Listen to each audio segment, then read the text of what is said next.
അമേരിക്കയും ഇറാനും തമ്മിൽ രണ്ടാഴ്ചത്തെ താൽക്കാലിക വെടിനിർത്തൽ പ്രഖ്യാപിച്ചു. അവസാന നിമിഷത്തെ വെടിനിർത്തൽ കരാറിനെ പ്രസിഡന്റ് ഡൊണാൾഡ് ട്രംപും ഇറാനും തങ്ങളുടെ രാജ്യങ്ങളുടെ വിജയമായി ചിത്രീകരിച്ചു. പാകിസ്ഥാന്റെ മധ്യസ്ഥതയിൽ നടന്ന ചർച്ചകളെ തുടർന്ന് തന്ത്രപ്രധാനമായ ഹോർമുസ് കടലിടുക്ക് വീണ്ടും തുറക്കാൻ ഇറാൻ സമ്മതിച്ചു. ഹോർമുസ് സ്ട്രെയിറ്റ് വീണ്ടും തുറക്കാനുള്ള കരാറിനെ തുടർന്ന് ആഗോള എണ്ണവില ഇടിഞ്ഞു. ഇത് ആഗോള ഇന്ധന വിപണിക്ക് വലിയ ആശ്വാസമാണ്. വെടിനിർത്തൽ സമയത്ത് നിർണായകമായ ഹോർമുസ് കടലിടുക്കിലൂടെയുള്ള കപ്പലുകളുടെ ഗതാഗതം ഇറാന്റെ സൈന്യം ഏകോപിപ്പിക്കും. വെള്ളിയാഴ്ച ചർച്ചകൾക്കായി ഇറാനിൽ നിന്നും യുഎസിൽ നിന്നുമുള്ള പ്രതിനിധികളെ പാകിസ്ഥാൻ പ്രധാനമന്ത്രി ഇസ്ലാമാബാദിലേക്ക് ക്ഷണിച്ചിരിക്കുകയാണ്. ഇറാനെതിരെ ആക്രമണങ്ങൾ നിർത്തിവെക്കുമെന്നും ലബനൻ വെടിനിർത്തലിന്റെ ഭാഗമല്ലെന്നും ഇസ്രയേൽ പറയുന്നു. ഇറാൻ ഇപ്പോൾ വാണിജ്യ കപ്പലുകൾക്ക് ചൈനീസ് യുവാനിൽ ഗതാഗത ടോൾ ഫീ ഈടാക്കുന്നുണ്ടെന്നാണ് ഒന്നിലധികം റിപ്പോർട്ടുകൾ പറയുന്നത്. എന്നാൽ ഇപ്പോൾ വ്യക്തമല്ല ഹോർമൂസ് വഴി കപ്പലുകൾക്ക് കടന്നുപോകാൻ അവർ എത്ര ഫീസ് ഈടാക്കുമെന്നും അത് ചൈനീസ് യുവാനിലാണോ എന്നുള്ളത് വരും ദിവസങ്ങളിൽ മാത്രമേ വ്യക്തമാകുകയുള്ളൂ.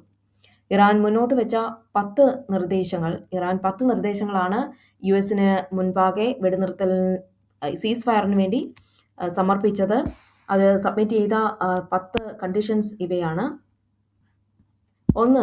ഇരുപക്ഷവും ആക്രമണം ഒഴിവാക്കുകയും ഇറാന്റെ യുറേനിയം സമ്പുഷ്ടീകരണം അംഗീകരിക്കുകയും ചെയ്യുക. 2. ഇറാന്റെ സായുധ സേനയുമായി ഏകോപിപ്പിച്ച് ഹോർമൂസ് കടലിടുക്കിലൂടെയുള്ള നിയന്ത്രിത പാത ഉണ്ടാകുക.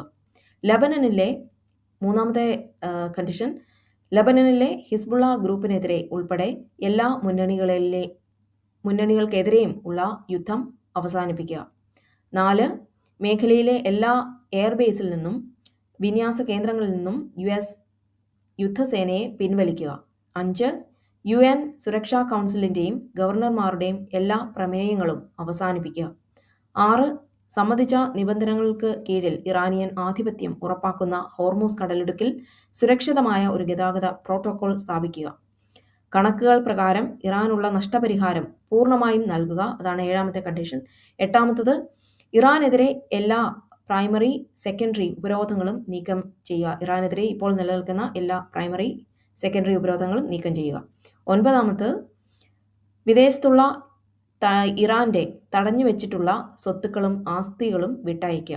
10ാമതായിട്ട് പറയുന്നത് ഐക്യരാഷ്ട്രസഭ സുരക്ഷാ കൗൺസിൽ പ്രമേയത്തിലൂടെ ഈ വ്യവസ്ഥകളെല്ലാം അംഗീകരിക്കുകയും അതുവഴി അന്താരാഷ്ട്ര നിയമത്തിന് കീഴിൽ ഈ കണ്ടീഷൻസ് എല്ലാം അന്താരാഷ്ട്ര നിയമത്തിന് കീഴിൽ വരികയും ചെയ്യണം.